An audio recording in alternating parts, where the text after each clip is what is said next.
இந்த புளியரை அருள்மிகு வழிகாட்டும் மாளிகைப்பாறை கருப்பசாமி திருக்கோவிலுக்கு வருகை தந்திருக்கிற எல்லா பக்தர்களுக்கும் நமது திருக்கோவிலில் நடத்துகிற அருள் நிறைந்த காட்சிகளை யூடியூப் சேனல் மூலமாக உலகமெங்கும் பார்த்து தனக்குள்ளே பிரார்த்தனை செய்து கொண்டிருக்கிற எல்லா பக்தர்களுக்கும் உங்கள் எண்ணங்களெல்லாம் ஈடேறி என்னாலும் உயர்ந்த நிலைகளையும் நல்ல இன்பத்தையும் பெற்று பெருமையுடன் நீங்கள் வாழ வேண்டும் என்று சொல்லி உங்களுக்காக பிரார்த்தனை செய்து கொள்கிறேன். எல்லார் உள்ளத்திலும் என்ன இருக்கிறதுனா, இன்றைக்கி ஆரம்பிக்கிறதுக்கு இவ்வளோ நேரம் ஆகிடுது, மாலை கொட்டு வரதுக்கு இவ்வளோ நேரம் ஆகிடுது. இதுக்கடையில் சாமி சொற்பொழி வச்சுருக்காரு, இது எவ்வளோ நேரம் முடிய போதோ, அடுத்து உத்தரவு எவ்வளோ நேரம் நடக்க போதோ அப்படிங்கிற ஒரு உணர்வு உங்கள் எல்லாரும் உள்ளத்திலையும் ஓடிக்கிட்டு இருக்குது. ஏன்னா எல்லாரும் அவரவருடைய காரியத்தினுடைய வேகம், அவரவர் படுகிற துயரம், மனதில் இருக்கக்கூடிய சுமை, இந்த வேதனைகளுக்கு ஒரு விடிவு கிடைக்க வேண்டும்ங்கிறத நோக்கி இங்கே வந்திருக்கிறக்கூடிய காரணத்தால் அந்த எண்ணங்கள் எல்லார் மனதிலும் இருக்குது. உண்மை தானே? அந்த விஷயங்களுக்கும் இந்த சொற்பொழிவில் உங்களுக்கு விளக்கம் கிடைக்கும். இன்றைக்கி இந்த நேரங்கள் ஒரு நேரம், இன்றைக்கி கொஞ்ச நேரம் சொற்பொழிவு போயிருக்கோம்னா, இந்த நேரத்தை உங்களுக்கு தொடர்ந்து அதிக நேரம் உத்தரவு சொல்கிறதுக்கு நான் தயாராக இருக்கேன். அதனால் உங்கள் எல்லாருடைய எண்ணமும் நிறைவேறிடும். நீங்கள் கவலைப்பட வேண்டிய அவசியமே இல்லை. நேரம் ஆயிடுன்னு சொல்லி யாரும் வருத்தப்பட வேண்டாம்.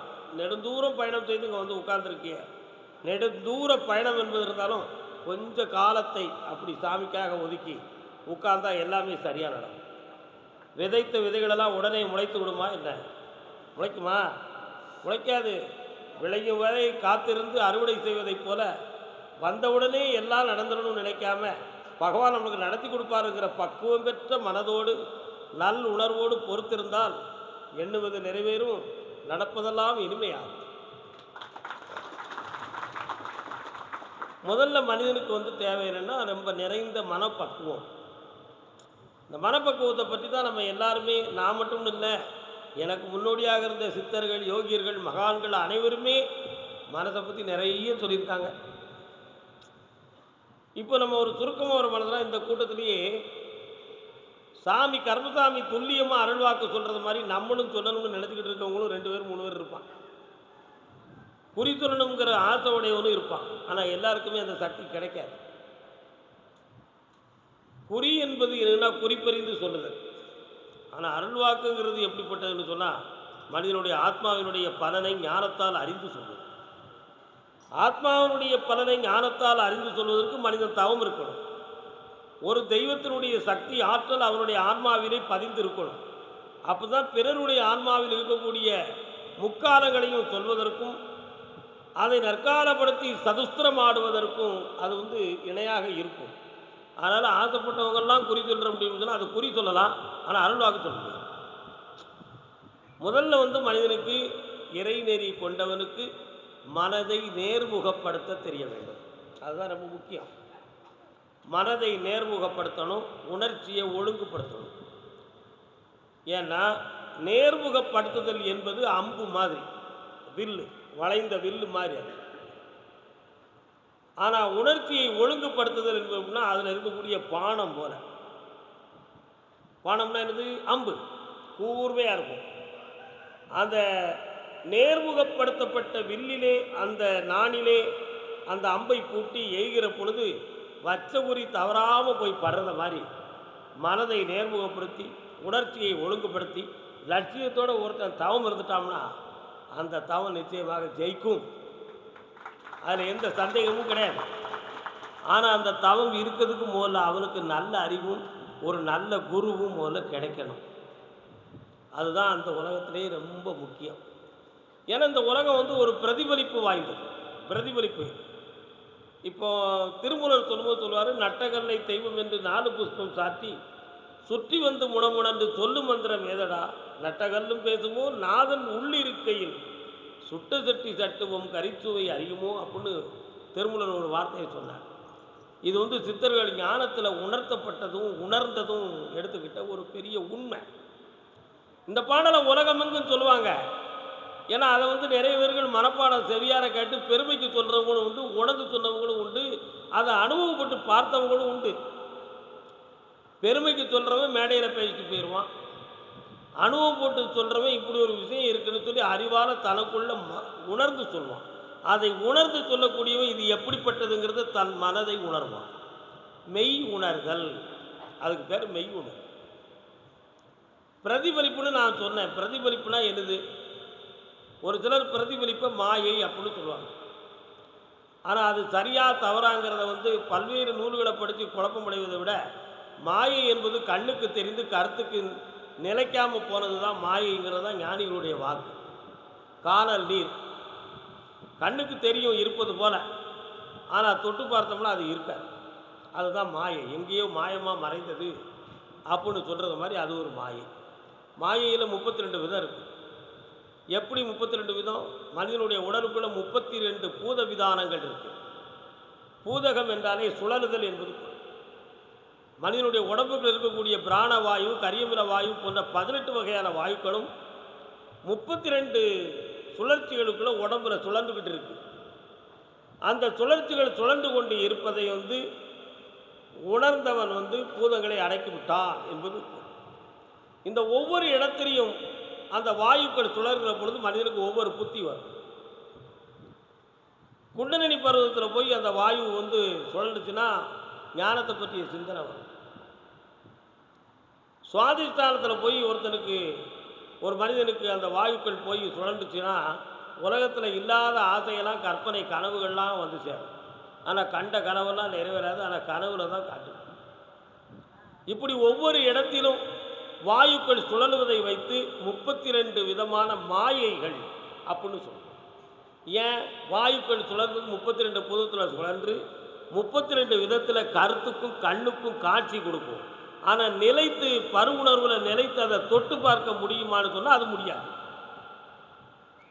அப்படி நிலையான விஷயமாக தொட்டு பார்க்க முடியாமல், அனுபவித்து பார்க்க முடியாமல், கண்ணுக்கு மட்டும் காட்சியாக வெறுங்காட்சியாக தெரிந்து மறைந்து கொள்கின்ற விதத்தை மாயை என்று ஞானிகள் நமக்கு உரைத்தார்கள். அந்த 32 விதமான அம்சங்கள் உடம்புக்குள்ளே எந்தெந்த இடத்துல இருக்குது அப்படிங்கிறத பற்றி நம்ம தெளிவுபடுத்தி பார்த்தோம்னு சொன்னால், ஒரு மனிதனுடைய அங்கத்தை பங்கு வச்சோம்னா மொத்தம் 32 கூறு தான் போடலாம். அதை பற்றி ரொம்ப விவரமாக நம்ம சொல்லக்கூடாது. 32 கூறு தான் போட முடியும். 32 கூறுங்கிறது என்ன? ஆயிரக்கணக்கான பங்குங்கிறது வேற. இன்னென்ன பொருள் இன்னென்ன பொருள் இன்னென்ன பொருள்னு சொல்லி பார்த்தீங்கன்னா 32 கூறுகள் தான் மனிதனுடைய சரீரத்தை போடும். அந்த 32 கூறுகளுக்கும் இடையில கிடந்தது தான் 32 பூதங்கள். பூதகங்களே தவிர, பூதங்கள்லாம் நீங்கள் நினைக்கிற பேய் மாதிரி இருக்குமே அந்த பூதம் இல்லை. பூதங்கள், பூதநாடிகள், கண்ணுக்கு புறப்படாமல் சுழலுகின்ற விசை தன்மைக்கு பெயர் பூதங்கள் என்பது பொருள். இப்படி தோன்றும். இந்த மாயையில் மனிதன் தன்னை பறிகொடுத்தவனும், தன்னுடைய சிந்தனை நிறைவேறும் என்று கற்பனை செய்து கொண்டவனும், இதுவே சரியானது என்று நினைத்தவன். உதாரணம் சொல்லுவோம். ஒரு நாள் ஒரு மனிதன் நம்ம கோயிலுக்கு ஒரு அன்பான ஒரு கேள்வியை கேட்டான். ஐயா சாமி, என் மனதுக்குள்ளே ஒன்று நினச்சிருக்கேன், அது இருக்கா இல்லையான்னு எனக்கு தெரியலையான்னா. மனசுக்குள்ளே நினச்சிருக்கியா? ஆனால் பாவி, என்னடா நினச்சிருக்க அப்படின்னு பார்த்தா, என் வீட்டுக்குள்ளே புதையல் இருக்குன்னு நான் என் மனதுக்குள்ளே எனக்கு தோணுச்சு, கனவுல தோணுச்சு. அது எனக்கு உண்மையானு தெரியணும்னு அவன் கேட்டான். அந்த கனவுல புதையல் இருக்குன்னு தெரிந்தது உண்மையா பொய்யான்னு அவன் கேட்கும் பொழுது, இதை வச்சு பிழைக்கிறதுக்கு நிறைய வழி கிடைக்கும். ஆமாடா தம்பி, புதையல் இருக்கிறது உண்மைதான்டா, அதுக்கு இன்னென்ன பூஜை பண்ணால் அந்த புதையல் உனக்கு கிடைக்குண்டான்னு சொல்லிட்டா, அந்த புதையலுங்கிற ஆசையில் லட்சக்கணக்கான ரூபாயை அள்ளி வீசிடுவான். விசுவாரம் விட மாட்டானா? பொருளாசை யாரையும் விடுமாயா அந்த உலகத்தில்? விடாது. அப்போ உடனே நினைச்சுவான், அதுக்கு ஒரு பூஜையை போடு, அதை போடு, இதை போடு அப்படின்னு சொல்லிட்டு ஒரு 60 நாள் கழிக்கிட்டப்போ அவனுக்கு கிடைக்கும்னு சொல்லிட்டு இவன் கம்பியை திட்டு வீட்டுக்கு வந்துடுவான். அவன் 60 நாளும் தூங்காமல் கிடந்து எண்ணிக்கிட்டே இருப்பான் ராஜா. கடைசியில் என்ன கிடைக்கும்? ஒன்றுமே கிடைக்கும். அப்படி ஒருத்தன் என்கிட்ட கேட்கும் பொழுது, உன் வீட்டில் புதையல் இருக்குது சாமி, இருக்கா அப்படின்னு கேட்டால், அப்படி இல்லைப்பா, அது மிகவும் பொய்யானது, அப்படி இல்லைன்னு நான் சொல்லிவிட்டேன். ஆனால் அவன் இருக்குன்னு சொல்லி இன்னொருத்தக்கிட்ட போய் கேட்டு பிரமாதமாக அவனுக்கு ஒரு 60,000 ரூபாயை கொடுத்து வீடு முழுக்க தோண்டி போட்டான். ஐயா, கடைசியில் மண்ணு தான் கிடைச்சது, ஒன்றுமே கிடைக்கல. இது அப்போ என்னது? அவன் கண்ணுக்கு தெரிந்தது மாயை, நிலையில்லாத ஒரு பொருள் அவனுக்கு தெரிஞ்சிருக்கு. ஆனால் அவன் அதில் மயங்கி அந்த மனத்தையும் பறி கொடுத்து பணத்தையும் பறி கொடுத்து வேதனையை சுமந்துக்கிட்டான். அடுத்து ஒருத்தன் வந்தான். சாமி, எனக்கு என் வீட்டுக்குள்ள இருக்கிறதே எனக்கு கஷ்டமா இருக்கு சாமி.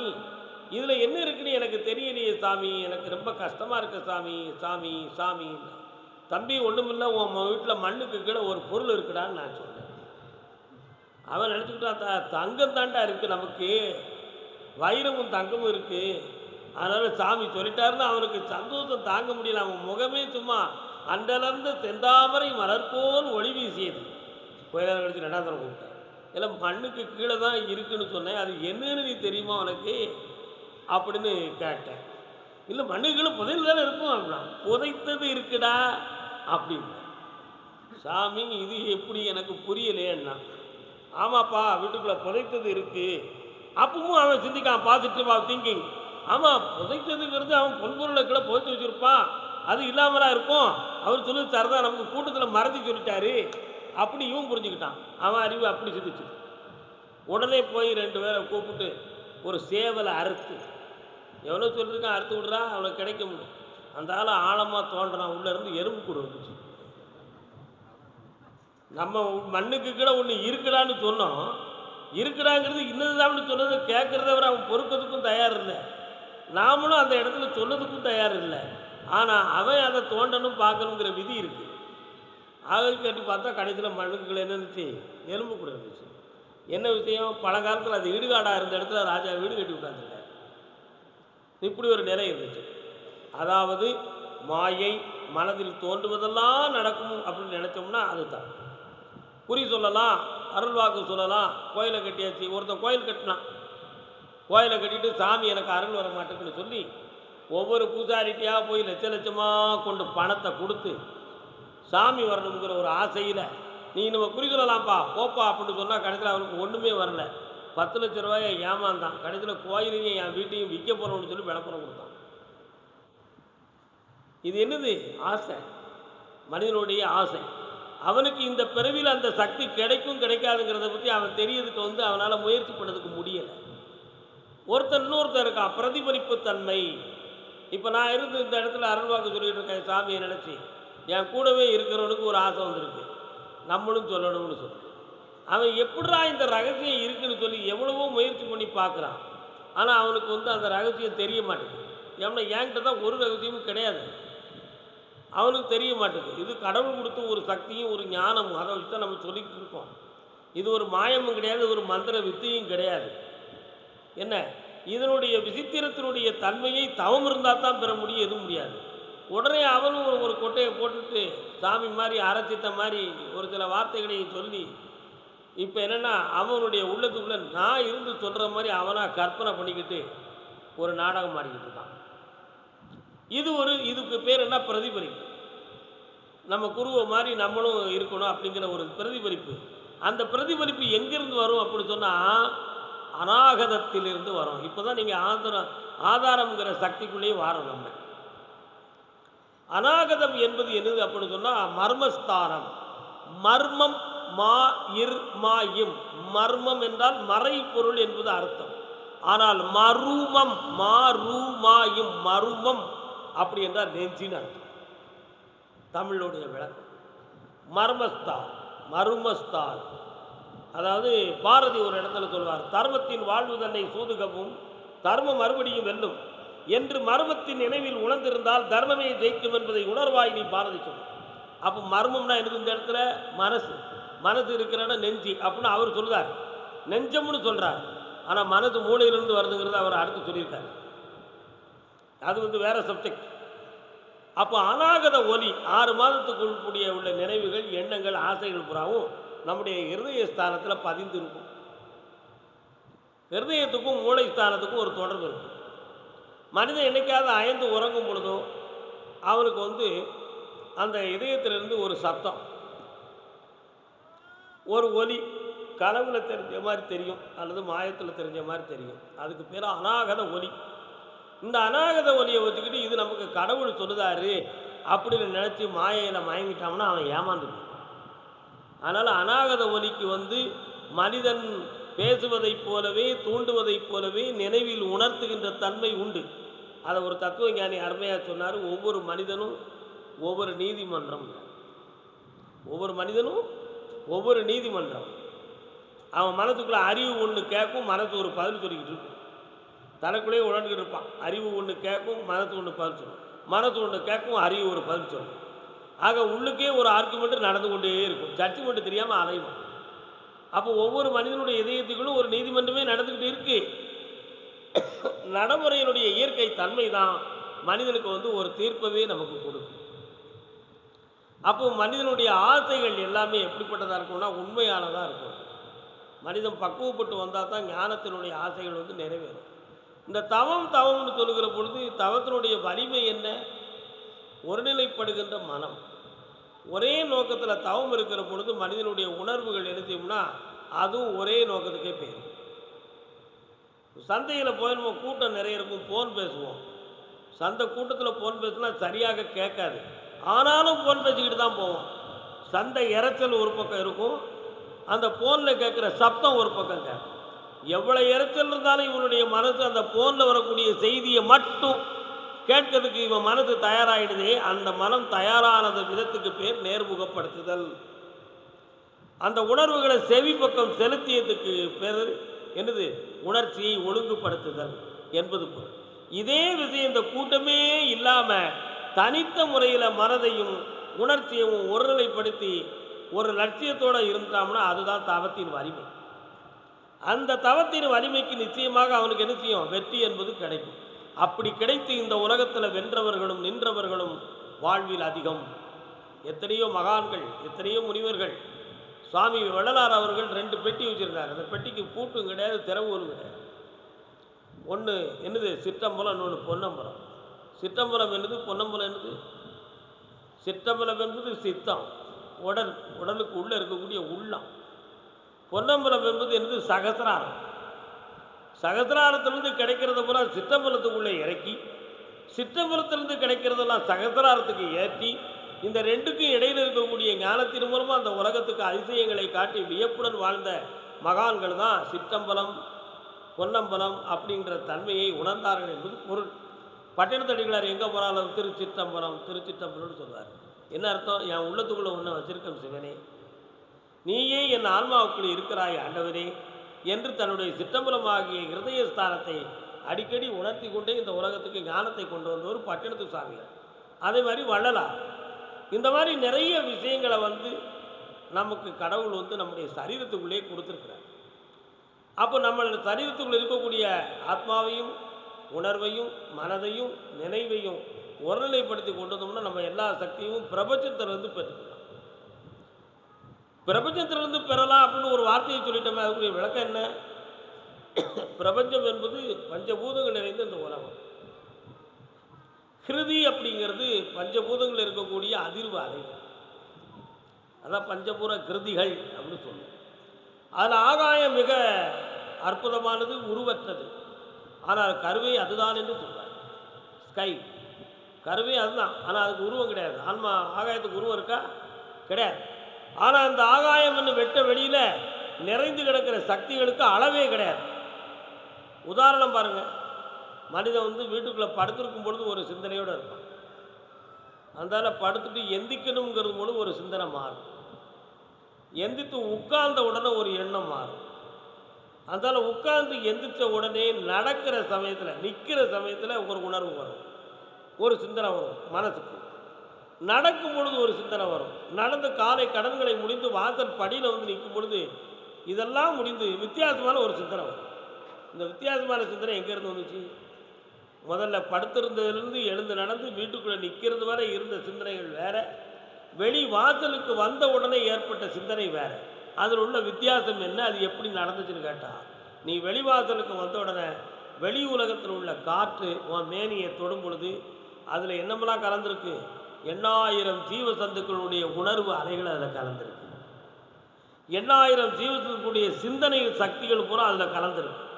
இந்த உலகத்தில் உள்ள ஜடப்பொருள் ஜடாப்பொருள் அத்தனையுடைய ஆற்றல் அனைத்துமே இந்த காற்றில் கலந்துருக்கு. அந்த காற்று உன் மேனியை தொட்ட உடனே உணர்வுகள் மாறுது, மனசு மாறுது, சிந்தனை மாறுது. இந்த மாற்றம் எங்கிருந்து? இந்த பிரபஞ்சத்தில் நம்ம வெளிப்படையாக மேனியை தொட்டவுடன் இந்த உணர்வலைகளும் சிந்தனைகளும் மாற்றம் அடைகிறது என்பதில் இருக்கக்கூடிய அற்புதமான நிறைந்த இந்த இயல்பு சக்திகளில் நிறைய உயிரினங்களுடைய அதிர்வலைகளும் உணர்வலைகளும் அதில் போய் ஊடுருவி தங்கி இருந்து காற்றடிக்கிற நேரத்தெல்லாம் அது இறங்கி மனிதனுடைய சரீர வாஞ்சை மிகுந்த உணர்வுகளை தொடுகிற பொழுது மனிதனுடைய மன அலைகள், சிந்தனை அலைகள், செயலாக்கங்கள் இவை அனைத்தும் மாற்றமாகிறது. இதுதான் அதனுடைய தன்மை. அப்படி என்றால் ஆகாயத்தில் எண்ணற்ற சக்திகள் இருக்கு என்பதற்கு யாரும் ஐயப்பாடு உண்டுமா? கிடையாது. ஆகாயத்தில் எல்லா சக்தியும் இருக்கு. இந்த சக்தி நினைத்து என்ன கொடுக்க முடியும் அப்படின்னு ஒரு விஷயம். ஒரு காற்றில் கலந்த ஒரு அற்புதமான ஒரு பூவின் வாசத்தை நம்முடைய மூக்கு நுகர்ந்து கொள்கிறது. அப்போ நம்ம மூக்கு உள்வாங்கிடுது. எங்கோ ஒரு துர்நாற்றத்தை நாம் பெற்றவுடனே அதற்கு மீது எரிச்சல் பட்டிருக்கோம், அதுவும் நம்மளை தொற்றுது. ஒரு அற்புதமான ஒரு இசை ஞானத்தின் ஒலி கேட்கு, அதுவும் இந்த காற்றில் கலந்து வருது, சிந்தனை மாறுது. ஆனால் இவையெல்லாம் உருவமற்றது. ஆனால் உருவமற்றதாக இருந்தாலும் கருவுடன் இருக்கக்கூடிய இந்த சரீரத்தை தொடுகிற பொழுது அது நிலை மாறுகிறது, அதனுடைய நிலைத்தன்மை மாறுகிறது. இதை மாதிரி இந்த உலகத்தில் செல்வத்தை கொடுக்கறதுக்குன்னு ஒரு அதிர்வலைகள் இந்த ஆகாயத்தில் இருக்குது. செல்வத்தை கொடுக்கறதுக்குன்னு அந்த அதிர்வலைகளும் மனிதனுடைய சரீரத்தை தொட்டு அவனுடைய மன அலைகள் அதுக்கு தகுந்த கால நேரம் பொழுது விளையும் பொழுது அந்த செல்வத்தை அவன் பெறுகிறான். ஒன்று. அதே மாதிரி எதிர்மறையான அலைகள், குடும்பத்தில் மாறுபட்ட குணமுடையவர்களுடைய எதிர்மறையான அலைகள் இந்த ஆகாயத்தில் இருக்கும். அது இந்த மனிதனுடைய மேனியை தொடுகிற பொழுது அவனுக்கு துயரமும் வேதனையும் தானாகவே உள்ளத்தில் தோன்றுது. அவன் மனத்துக்கு மாறுபாடாக உடன் இருப்பவர்களே மாறுதாங்க. இப்படி இந்த பிரபஞ்சத்தில் இல்லாத சக்தியே கிடையாது. எல்லாமே மனிதனுடைய மேனியை தொடுகிற பொழுது அப்படி உணர்வறைகள், எண்ணங்கள், செயலாக்கங்கள் எல்லாமே மாறுபட்டு வரும் பொழுது மனிதன் எல்லா நிலைகளையுமே ஆகாயத்திலிருந்து பெறுதான். தனக்கு வேண்டியதை பெறுவதற்கு என்ன செய்ய வேண்டும்? இங்கே உள்ள கேள்வி அதுதான். மகான்கள்லாம் என்ன செஞ்சாங்க? அருமையாக தவம் இருந்து இந்த பிரபஞ்சத்தில் இருக்கக்கூடிய இந்த சக்தி எனக்கு கிடைக்கணும்னு தவம் இருக்கும் பொழுது ஆகாயத்திலிருந்து இவனுடைய மன லட்சியம் உணர்வுகளில் கலந்து ஆகாயத்தை தொடும் பொழுது அங்கிருந்து அந்த சக்தி அவன் மேனிக்கு கிடைச்சிது. என்ன பொருள் வேண்டும் என்று இந்த பிரபஞ்சத்தில் அந்த பொருள் அவனுக்கு கிடைச்சிருக்கு. இதெல்லாம் நம்முடைய ஞானிகளுக்கும் உண்மை பக்தர்களுக்கும் எல்லாருக்கும் கிடைத்திருக்கு. இதெல்லாம் பெரிய உண்மைகள். என்னுடைய குருநாதர் ஒரு முறை சொன்னார், நான் ஒரு நாள் என்னை அறியாமலே நான் விண்ணுலகத்துக்கு சென்று இருக்கிற கிரகங்களை எல்லாம் பார்த்தப்பா அப்படின்னார். யாராவது நம்புவீங்களா? ராக்கெட் இல்லாமல் ஒரு வான ஊர்தி இல்லாமல் போனதாக இருந்தால், ஆனால் அது முடியும். எப்படி முடியும்? மனிதனுடைய ஆத்ம சக்தியாகிய ஜீவகாந்த சக்தி மேனியிலிருந்து புறப்படுவது புலன் சக்திகள், புலனுடைய உணர்வு அலைகளும் இந்த ஜீவகாந்த சக்தியில் கலந்து தான் இந்த ஆகாயத்துக்கு போகும். அப்படி போகிற பொழுது பார்வை, சிந்தனை அனைத்துமே இந்த ஜீவ ஆத்மாங்கிற ஒரு சக்தியில் கலந்து மேலே மேலே வர போகும் பொழுது ஆகாயத்தில் இருக்கக்கூடிய பொருள்கள்லாம் தெரியுது. அதை இந்த சரீரம் உணருது. இந்த சரீரம் உணருது. அப்படி உணர்ந்ததை நான் ஆகாயத்துக்கு சென்று பார்த்தேன் என்று என் குருநாதர் எனக்கு உரைத்ததை நான் கேட்டேன். ஆனால் குறிப்பிட்ட காலங்கள் அந்த அனுபவத்தை நானும் அடைஞ்சேன். எனக்கும் அந்த நிலைகளை ஏற்பட்டு நான் ஆகாயத்தை ஒரு முறை நான் பார்க்கக்கூடிய பாக்கியமும் கிடைச்சிது. எனக்கு நான் பார்த்தேன். அதில் இருக்கக்கூடிய சில விஷயங்கள் உண்மையா அப்படின்னு பார்த்தா காலம் கடந்து சில நூல்களை படிக்கும்போது அது உண்மை. அதனால் எல்லா விஷயங்களுமே இந்த உலகத்தில் நம்ம நினச்சா முடியும். நம்முடைய ஆன்மாவை இந்த சரீரத்திலிருந்து எவ்வளோ தூரம்னாலும் ஏற்க முடியும். இந்த ஆத்மாவை எவ்வளோ தூரம்னாலும் ஏற்க முடியும்.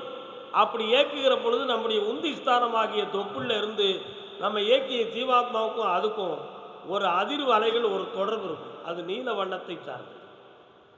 அந்த நீல வண்ணம் நம்முடைய ஆத்மாவுக்கும் இந்த சரீரத்துக்கும் தொடர்பு இருக்கும். எவ்வளோ தூரம்னாலும் சரி இந்த உலகத்தில் அது மிதந்து செல்லும். சூட்சம சரீரத்தோட அந்த சரீர வாஞ்சையை அறிந்தவன் ஞானி ஆகிறான், அவன் சித்தராகிறான். இதுக்கு என்ன வேணும்? மன வலிமை வேணும். மன வலிமை வேணும். அப்படி ஒரு தவத்தில் இருக்கும் பொழுது நம்முடைய மனசு வேறு எதையும் சிந்திக்காத இருந்து ஒரு நிலையான சிந்தனையோடு இருந்தால் அந்த தவம் நமக்கு நிலைக்கும், அந்த சக்தியும் நமக்கு கிடைக்கும். அதனால் இந்த சக்தியை பெறுவதற்கு உயர்ந்த மனமும் தெளிந்த நுண்ணறிவு மிகுந்த ஒரு நோக்கமும் மனிதனுக்கு இருந்தால் நிச்சயமாக எந்த சக்தியும் பெற முடியும். அவன் இருக்கும் தவத்தை பெற்றதாகும். தவம் கொள்வதற்கு மனதில் வலிமை வேண்டும், மாசற்ற மனம் இருக்க வேண்டும். ஆகையினால் எல்லா மக்களும் மாசிலாத மனதை பெற்று ஈசனை இதயத்திலே தாங்கி மாசிலா மனமே ஈசன் கோயில் என்று உணர்ந்து வாழ்வோம் என்று வாழ்த்துகிறேன். வாழ்வு.